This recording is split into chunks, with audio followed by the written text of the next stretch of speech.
कश्मीर को कैसे भूल गए? हम तो कश्मीर के लिए आवाज उठाते थे, हम कश्मीर के लिए बात करते थे, हम कहते थे कि जब तक 5 अगस्त से पहले का स्टेटस बहाल नहीं होगा तब तक भारत के साथ कोई बात नहीं होगी। अब हमने तिजारत कैसे कर ली? पर बता दें हमें कि हमें करना क्या है। सौरन सिंह से लेकर आज तक अगर हम देखें तो बहुत बार हमसे कहा गया है कि हिंदुस्तान दुश्मन है, फिर का हमारा दोस्त है। फिर उसकी क्रिकेट टीम आती है तो हम पागल हो जाते हैं, हम दीवाने हो जाते हैं, हम अपने हारने पर जश्न मनाते हैं। हाय गाइस, पाकिस्तान के प्रधानमंत्री इमरान खान ने, जिन्हें हम यूटर्न खान नाम से भी जानते हैं, एक बार फिर से बहुत बड़ा यूटर्न मार लिया है। जी हाँ, इमरान खान और पाकिस्तानी मीडिया का तो आपको पता ही होगा कि 2019 में बड़ा ही छाती ठोकते हुए उन्होंने कहा था कि जब तक भारत कश्मीर का आर्टिकल 370 रिस्टोर नहीं करेगा तब तक पाकिस्तान भारत से किसी भी तरह की ट्रेड नहीं करेगा। लेकिन बदलते हालातों और बढ़ती कंगाली में पाकिस्तान की सारी एफडी बड़े जल्दी ही ढेर हो गई और महज 1.5 सालों के अंदर ही पाकिस्तान ने भारत से चीनी और कपास खरीदने की रिक्वेस्ट कर डाली है, जिसके बाद पूरे पाकिस्तानी मीडिया में ज़बरदस्त हड़कंप मचा हुआ है।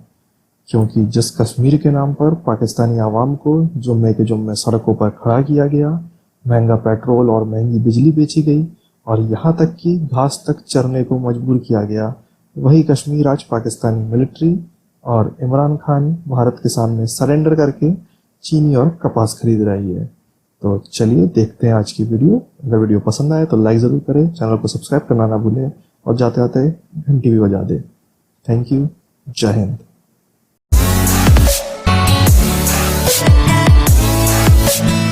वज़ीर-ए-आज़म इमरान खान की तरफ से भारतीय मनसब को लिखे गए खत के अगले ही रोज बहुत बड़ी पेशरफ्त सामने आई है। इक़्तिसादी राब्ता कमेटी ने भारत से चीनी, कपास और सूती धागा मंगवाने की इजाज़त दे दी है।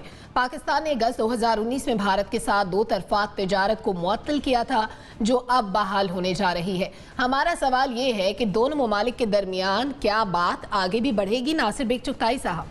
तो ये चेहरा हमारा फिर दोबारा सामने आ रहा है। अच्छा, ये एक बार नहीं हुआ हमारे साथ। कभी हमसे कहते हैं खड़े हो जाओ, हम खड़े हो जाते हैं। कभी कहते हैं बैठ जाओ, हम बैठ जाते हैं। कभी कहते हैं बाईकाट करो, हमने कहा बाईकाट शुरू हो जाते हैं हम। कभी कहते हैं क्रश इंडिया, कभी कहते नहीं भाई हमारा दोस्त है, हमारा यार है, दरवाजे खोल दिया हमने। पैदल भी चले जाओ हिंदुस्तान, पैदल भी चले जाओ हिंदुस्तान, हवाई जहाज से भी चले जाओ, फेरी शुरू कर दो। कभी इतनी दोस्ती, कभी इतनी। आप एक खारजा पॉलिसी को एक हद तक रखें। आपको अगर दुश्मनी करनी है तो दुश्मनी निभाएं आप। जुनैरा, हम अपनी पॉलिसीज चेंज करते हैं। भी ब्रिगेडियर साहब ने भी बात की, एनबीसी ने भी बात की कि पाकिस्तान तो अपनी पॉलिसियां गाहे बगाहे बदलता रहता है। कभी किसी तरह कश्मीर को डील करने की कोशिश की जाती है, कभी किसी तरह, लेकिन भारत की जानिब से हमें पॉजिटिव जेस्चर कोई नहीं मिलता। मोदी गवर्नमेंट में हमारी पॉलिसीज पे दर पे चेंज होती जा रही हैं। हम भारतीय गवर्नमेंट की पॉलिसी के तब्दील होने का इंतजार क्यों नहीं करते, या एटलीस्ट भारत में गवर्नमेंट के चेंज का इंतजार क्यों नहीं करते? सबसे पहले तो ये कि जो नरेंद्र मोदी साहब ने लेटर लिखा है हमें और जिसको हम बड़ा सेलिब्रेट कर रहे हैं, उसमें कुछ वर्ड्स हैं जो बड़े इंपॉर्टेंट हैं। उन्होंने लिखा है that we are looking forward to a regional peace, sustainable regional peace which is devoid of terror and hostility. पूरी दुनिया ने मान लिया कि हम हॉस्टाइल भी हैं और हम टेररिस्ट भी हैं। अब उस जुमले को तो आप डिस्कस नहीं कर रहे हैं, विच मीन्स कि they have not inched away from their basic stand towards Pakistan. और हमने यहाँ पे फॉरेन बायलैटरल ट्रेड को भी डिस्कस करना शुरू कर दिया है। और चीनी इतनी ज़रूरी है कि आपकी जो बेसिक स्ट्रेटेजिक इंटरेस्ट हैं आप उस पर भी कॉम्प्रोमाइज़ करने को तैयार हो गए हैं। और हमने ये पोजीशन ली थी कि जब तक 5 अगस्त से पहले का स्टेटस वापस नहीं जाता हम आपके साथ ये 2 काम नहीं करेंगे। अब ये 2 काम क्यों हो रहे हैं, somebody has to answer। पूरी दुनिया में इंडिया इस वक्त बहुत ज़्यादा एक सेंटर स्टेज पे है। मैंने पहले भी बताया था, वैक्सीन भी बना रहा है, मोर देन 65 कंट्रीज़ को प्रोवाइड कर रहा है, बायोटेक में बहुत आगे है, चाइना को काउंटर करने के लिए अमेरिका की ज़रूरत है।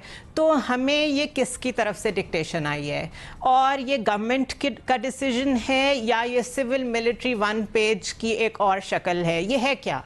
मुझे तो अभी तक इसकी समझ नहीं है। बट कश्मीर को कैसे भूल गए? हम तो कश्मीर के लिए आवाज उठाते थे, हम कश्मीर के लिए बात करते थे, हम कहते थे कि जब तक 5 अगस्त से पहले का स्टेटस बहाल नहीं होगा तब तक भारत के साथ कोई बात नहीं होगी। अब हमने तिजारत कैसे कर ली?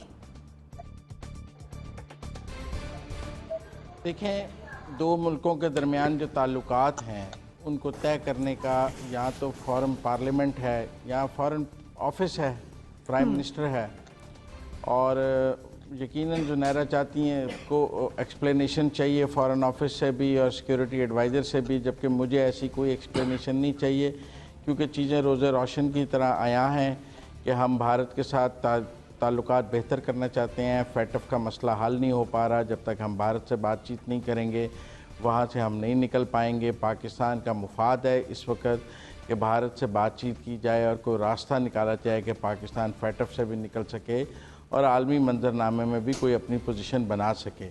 आप देख लें, जो बाइडन जब से सदर बने हैं उनकी इमरान खान से तो बातचीत नहीं हुई, उन्होंने दुनिया के तमाम सरबराहान से बातचीत की है लेकिन इमरान खान से नहीं की है। तो ये सब इशारे हम सबको नज़र आ रहे हैं। अरबों की नाराज़गी भी नज़र आ रही थी, पाकिस्तान की आलमी सतह पर तन्हाई भी नज़र आ रही थी। अच्छी बात है कि हुकूमत को अकल आ गई।